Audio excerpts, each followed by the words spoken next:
Welcome to our virtual curriculum night. My name is Siobhan Jacobson. My contact information is on the screen, both my email and my cell phone number.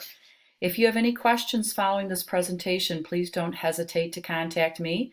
And I'm hoping we get to meet each other face to face in the future and have you come into our classroom. This is 6th hour study skills for 6th grade students.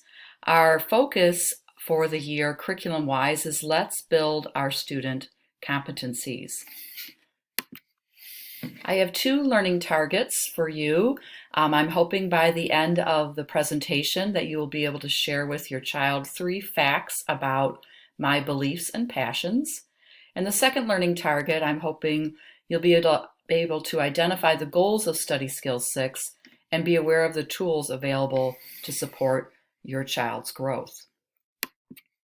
A little bit about myself. This is my 23rd year of teaching. I stayed home for about 15 years to raise my 4 sons. In my family photo, you'll see on the left, my oldest son, Sean. He is a teacher at Van Hoosen, and he teaches both math and language arts and coaches. My next oldest son is Nate. He is a project scientist in Ann Arbor. My third oldest son, Spencer, is married and lives with his wife, Emily, in San Diego. He sells golf shafts for True Temper, and Emily works in HR with a hospital organization. My youngest son, Sam, is graduated from Oakland last year and is in the program at Wayne State, and he's training to be an occupational therapist. My husband, Rick, and I will be married 35 years next month, and Rick works for Verint in customer satisfaction, and then we have our dog, Dakota, who turns 13 this month. A little bit about my background, educational background. I graduated from Hope College in the mid-'80s and with a certification in teaching students with learning disabilities and emotional impairments. I graduated from my master's at Oakland University in reading, and this past summer I completed my ed specialist from Arkansas State University, also in reading, and really excited to bring a lot of my learning from that coursework to the classroom. I'm also a proud alumni of Adams High School. I've had the opportunity to receive a couple recognitions in my career. I was the Oakland County Middle School Teacher of the Year, and I earned a recognition from the International Literacy Association for my ability to transfer research into practice. Let's see. Well, a couple really important things besides my family and my faith. My love of books. If you come into my classroom, you'll see over 2,000 titles, and I read 100 books a year so that I'm able to stay current and match students' reading interest and ability. I also have a little problem with McDonald's Diet Coke. I'm working on cutting that down and have been able to cut it in half, but it's kind of like my coffee in the morning. Our study skills format varies a little bit each day, but there's a general structure that we follow. So at the beginning of class, we review our class agendas. We create like a document that your child has access to in the Google Classroom and on my website. So that takes about the first 5 or 10 minutes of class.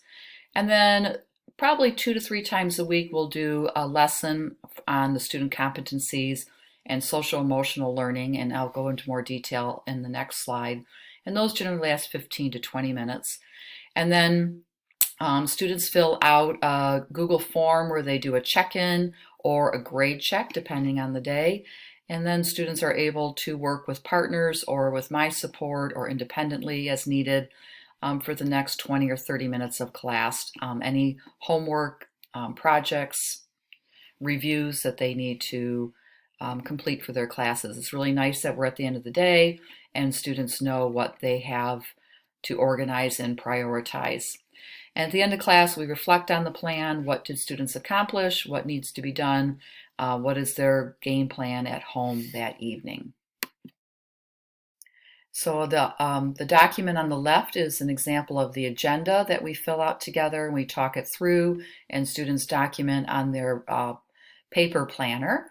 And on the right is an example of the check-in. So the students will go through each class period, quickly indicate the assignment, if they have any missing assignments, and then at the end of their day, then they go through and prioritize their first, second, and sometimes third learning activity as needed. This is kind of just an overall map of our curriculum on building student competencies. In the beginning of the year, we work on growth mindset and being mindful, building grit and resilience. And then we focus on different learning strategies, getting organized, note-taking styles, figuring out how to study, how to manage our stress, how to plan. And then our social emotional learning lessons, just building on our self-awareness, our social awareness, managing our thoughts, emotions, and behaviors, making responsible decisions, and building relationship skills. Last year was the first year that I piloted the program, and it was we keep building and adding to it and found it very helpful. So I'm looking at our class as a way to partner with you as parents, and some things that you might want to kind of touch base with daily with your student, looking at their planner or their Google Classroom to-do list, any homework that they have or what they need to be focusing on at home that didn't get completed in study skills.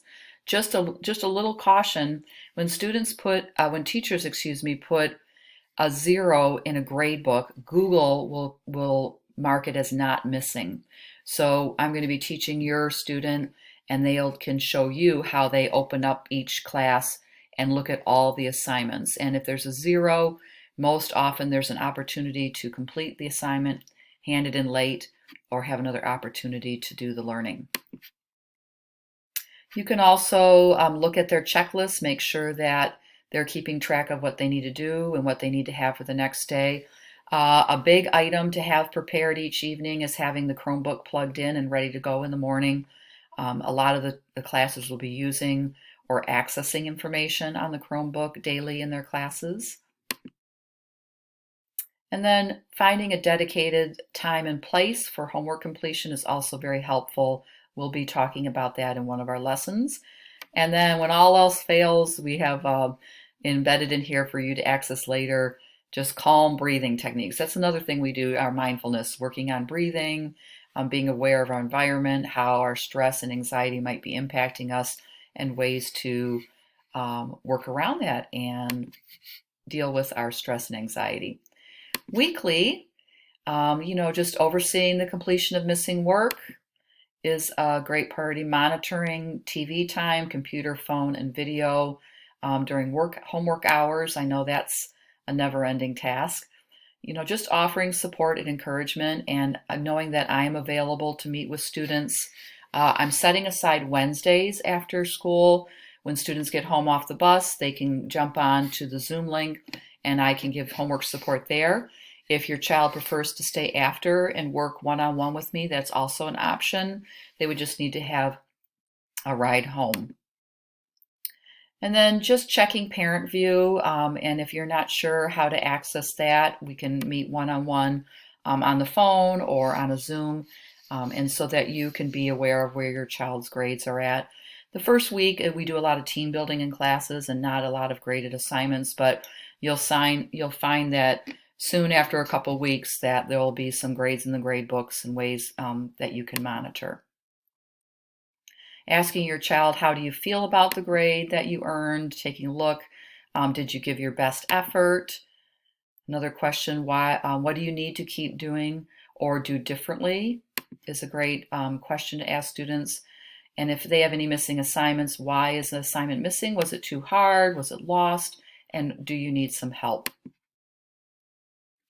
And then which executive function skills were strengths or challenges this week? So if your child's experiencing something, and please feel free to reach out to me if it's something that you would like me to be aware of.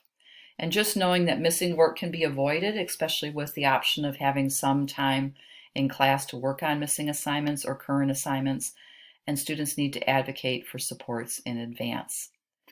Thank you so much for watching my virtual curriculum night, and if you have any questions, please don't hesitate to reach out. I'd be happy to communicate back with you. Thank you.